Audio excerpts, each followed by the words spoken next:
Good evening and welcome to our sixth webinar in our monthly webinar series for parents. My name is Kathy Thompson and I am the founder of Beyond the Classroom. Since 1998, Beyond the Classroom has been a pioneer in the field of in-home tutoring, setting our standards high and helping students achieve great success with our certified teachers. We continue to set ourselves apart from other tutoring organizations because the student is at the center of our business model. We provide not only one-on-one academic support through tutoring, but we also focus on the whole child and those aspects of their lives that affect learning. This is the reason why we are hosting our monthly free events. This evening, we'll find out more about how music and learning weave so nicely together. Now, I'd like to take this opportunity to introduce tonight's expert, Adrienne Pringle. Adrienne Pringle is a registered psychotherapist and music therapist who has an extensive background working with children and adults. She's currently the president of the Canadian Music Therapy Association and is a pioneer in this field with her research and innovation. Adrienne has been teaching music lessons privately in voice, piano, and theory since 1995. She is currently the music therapist at the Carpenter Hospice and was the music therapist on the palliative care team at the Credit Valley Hospital for approximately 10 years. She has extensive experience working as a music therapist in the public and private school settings through her practice. Adrienne's expertise is in using music as a therapeutic intervention to develop social and expressive communication skills. Adrienne is co-founder of Beyond the Studio, offering in-home music lessons and music therapy to nurture a love of music in all of her students. So with that, I will turn things over to Adrienne. Thank you so much, Kathy, and thank you for having me with you this evening. Obviously, I am very enthusiastic about music and learning. And this evening, I'm going to talk to you about 4 ways to accelerate learning with music. But what I'm going to start with the focus on is really about how music influences our brain in so many wonderful ways. So, the first thing I want to talk about is how do we experience music? So, as human beings, adults and children, we experience music in 4 ways: listening, playing, singing, and creating. So, starting with listening, listening is the most accessible way for anyone to experience music, and we always need to consider our personal soundscape. And soundscape is a term that was coined by the Canadian music educator and composer Murray Schafer. And what he observed is that we are all a part of our sound environment, and we need to pay attention to all of those sounds that are happening around us. There's so much ambient sound and noise, and for creating the optimal learning space, that's the first thing I would always pay attention to is what's going on in the background, and is this helpful to my child? So considering all of those background sounds, trains and planes and cars and beeping noises and radios and TVs, and then using the sound with intention. So if you're going to use music in the ways that I'm going to be describing, you want to be using it intentionally and thoughtfully, and using silence with intention. You also, when you're using music, you want to consider the quality of the sound that you're using. So think about the speakers or the headphones or the sound system that you're using to create the optimal experience. So the second mode is playing. And so in brief, what I mean by playing is becoming proficient on an instrument or voice. So what that means is being able to play music that was already composed by someone else and then replicating that. The third mode is singing, and we all, as children, all of our children naturally play with their voices. This is what we do. It's instinctive. It's human nature. So it could be playful use of the voice, singing with a group like a choir, or studying singing and becoming proficient as a performing vocalist, reproducing compositions. And then the fourth mode of music experience is creating. And this is something that as everyday people or as non-musicians we might not think about a whole lot, but we so naturally can all do this. So this is actually making up new music, creating music on an instrument or with our voices. So music that wasn't already composed or written down by someone else. So not reproducing pre-composed music. And I'm going to talk a little bit more about all of these things as we go along. So that just gives you a taste of the modes of music experience.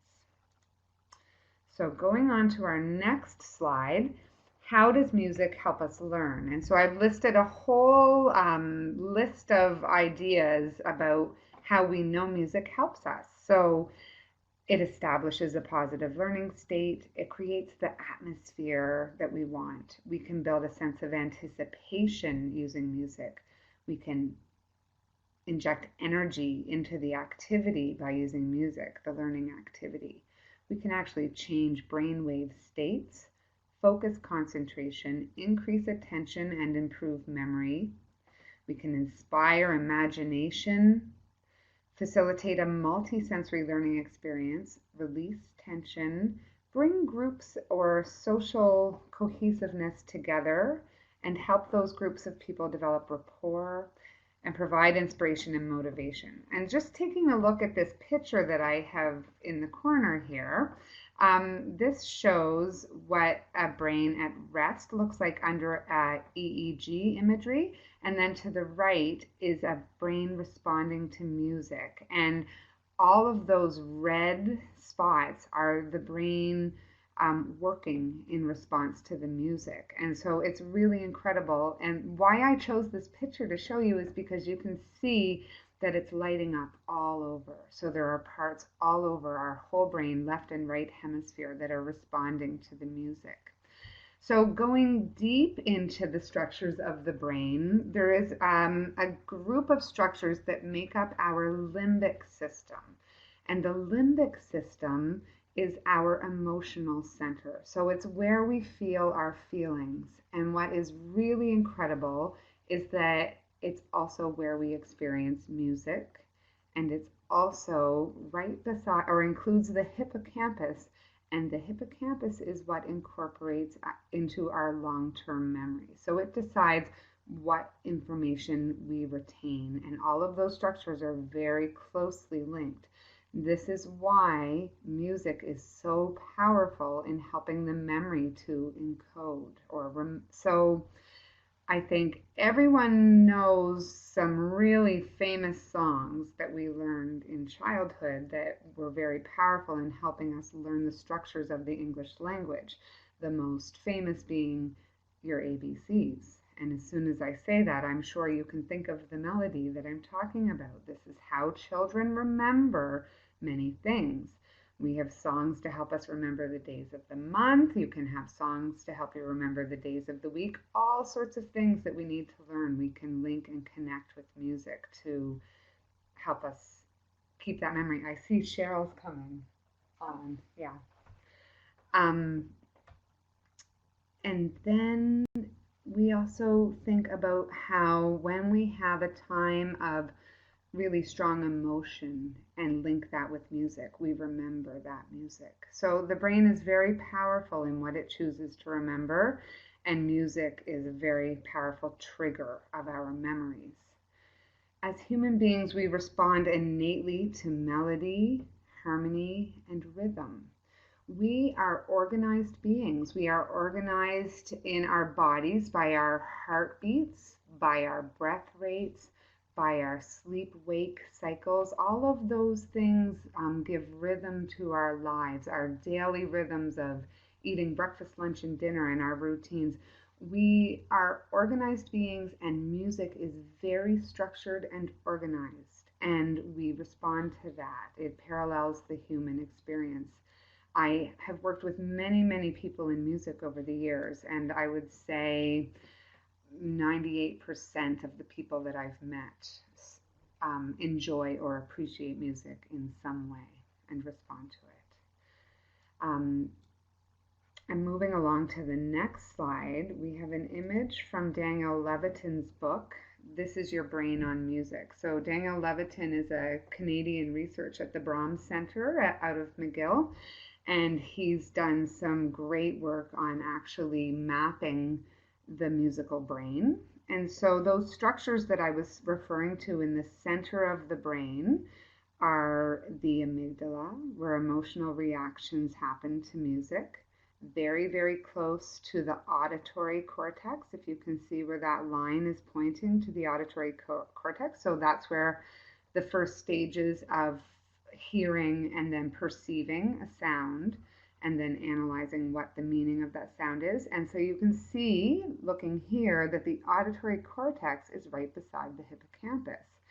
And this is where I told you we decide what we're going to send to our long-term memories. So this is where memory for music and experiences and contexts is incorporated. And then another really important structure is the cerebellum. So that's controlling our rhythmic centers, our foot tapping or dancing or instrument playing.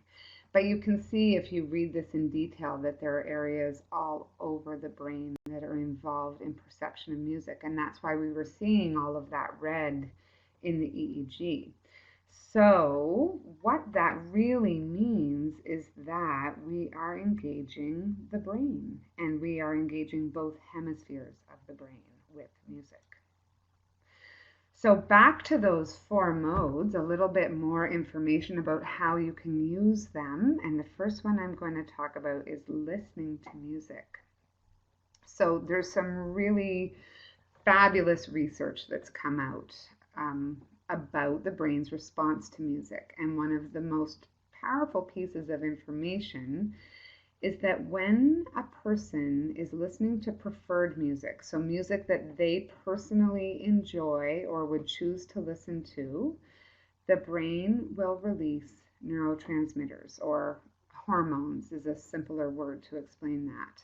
So the first one I want to talk about is dopamine. So you may have heard of dopamine. We find that in many medications that we use to decrease pain. Dopamine is a natural analgesic. So imagine you could use preferred music to help actually release a pain reliever in your own body. The second hormone is serotonin, and this one is really great for our children and our learners because serotonin decreases stress and enhances relaxation. And we all know that a relaxed mind that is not feeling stressed or anxious is going to absorb and retain the information that they're learning. And then the third one, which also pairs with this, is a decrease in cortisol levels. So cortisol is the stress hormone that is released, and we actually see a decrease in that stress hormone in response to preferred music. So that really helps us think, okay, I can use music in a way with my child to help with all of these things.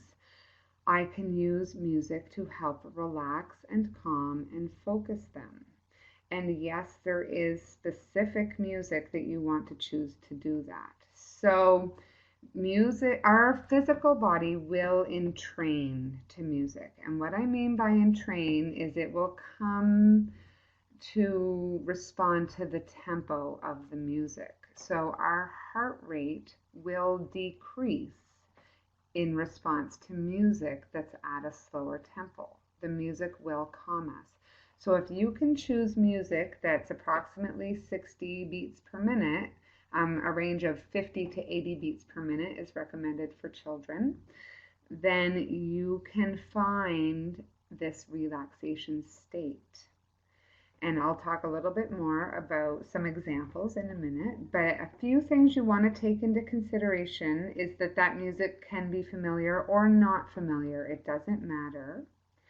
It needs to be instrumental music. So there can be voice, but no lyrics, because lyrics will distract the mind. If we're looking for that calm, relaxed, focused state, we want instrumental music. and no big changes in tempo, volume, or dynamics. So, what I mean by that is speed. You don't want something that's speeding up and slowing down or getting louder and softer. You want it to just stay nice, even, steady music. On the other hand, if we're trying to engage attention or wake up the brain or motivate our child or move into a more creative state, then it's upbeat music we want, familiar and preferred music we want, something that perhaps you can take 5 minutes and dance to and really get the energy level lifted. So, I'm talking a lot about using music with intention. So, what should you listen to and why? So, what is the intention for the music? If it is to find that calm, relaxed state, the composers of the Baroque period, such as Bach, Handel, or Telemann, this is the music that's about 50 to 80 beats per minute. That's quite reliable. I would also say there are compilation CDs you can pick up that are simply called Music for Relaxation or this type of thing. And I would say those CDs are very well put together and that is a good idea to select. Sometimes they'll have nature sounds and this type of thing in the background. So you want to take that into consideration. I would recommend simply having the music CD would be ideal for creating this relaxation state. So, what kind of things might you do? Like, what kind of learning activities would pair well with a relaxed, calm state? Memorizing lists of facts, or simply reading with the music in the background, or learning vocabulary. These types of things, the music can help prepare the brain for a learning state that then we can absorb the information in an optimal way. Now, if we're looking at classical music repertoire that is engaging and energizing, might want something more like Mozart that's really upbeat and really helps lift levels of attention.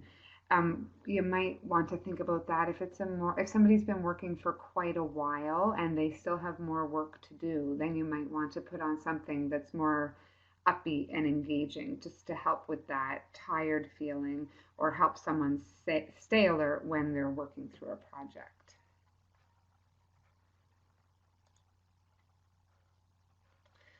So, another mode of music that I mentioned was playing and also singing. And so, why I want to touch upon this is kind of going away from, thinking about structuring homework or learning time and moving into why one might want to study or learn an instrument, and also why having music in the classroom and as a part of the school day and the school curriculum is so important. So you can see how the creativity is stimulated, and you've heard about how the brain is stimulated and how an optimal learning state is created. If your child is learning to play an instrument or studying voice, they are learning some really wonderful skills as a student. They're learning self discipline because they will need to practice in order to increase their ability. They're learning routine, the routine of going through everything that needs to be prepared for practicing, tuning an instrument, warming up the voice, the routine of a daily ritual of practicing, of attending lessons. And then simply the practice of practicing is also important and really helps them with being a good learner and knowing how they do that. And then the opportunities for success. So working towards a goal and achieving it. The success of simply learning a pre-composed piece of music and being able to replicate it and replicate it well. And of course, as I've already said, stimulating both hemispheres of the brain. So I was helping my daughter with some of her preparing for her vocal lesson. And she was getting frustrated, and I was explaining to her, think about how many things you are doing right now. Your brain is trying to learn a new piece of music. You're trying to follow the melody line on the page. So you're trying to remember what those notes are, and then you're trying to figure out what those notes are so that you can play them on the piano to teach yourself the music.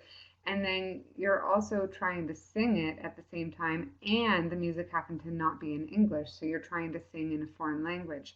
Like, holy smokes, I say to some of my students, you're rubbing your head and patting your belly, trying to coordinate, reading the music and understanding it, and then sending the message to your hands or your voice to replicate this.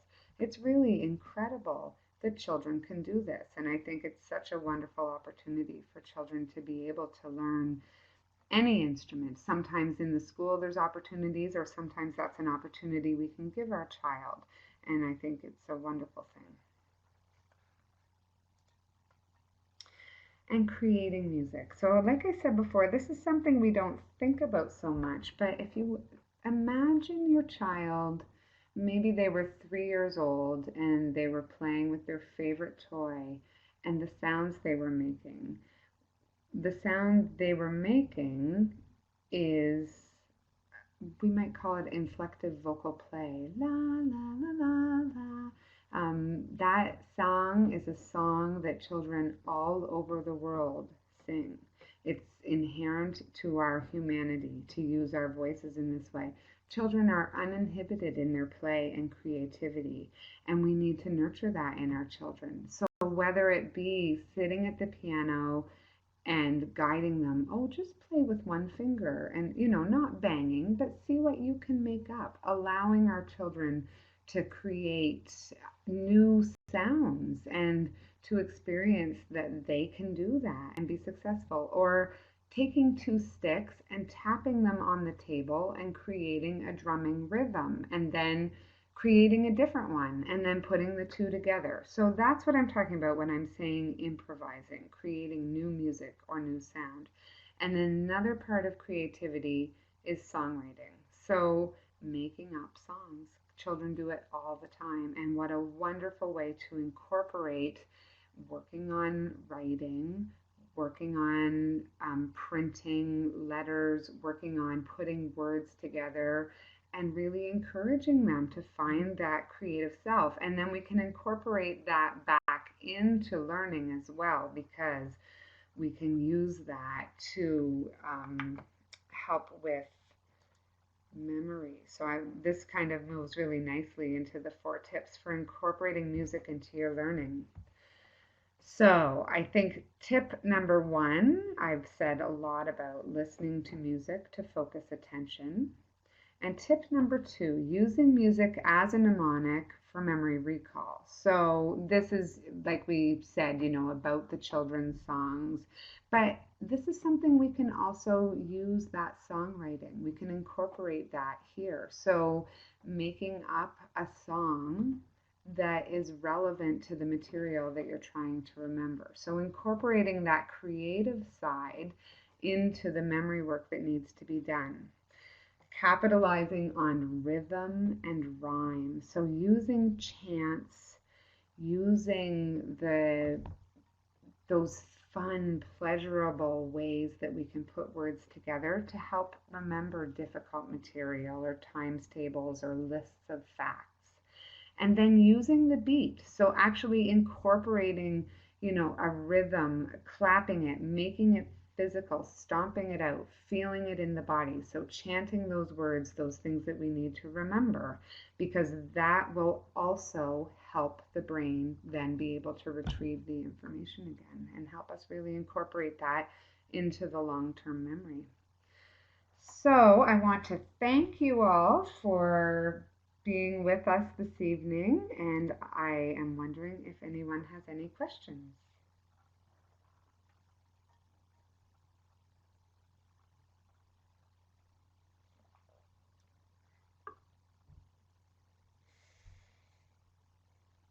It doesn't look like anyone has any questions this evening, but I just wanted to thank Adrienne very much for her presentation.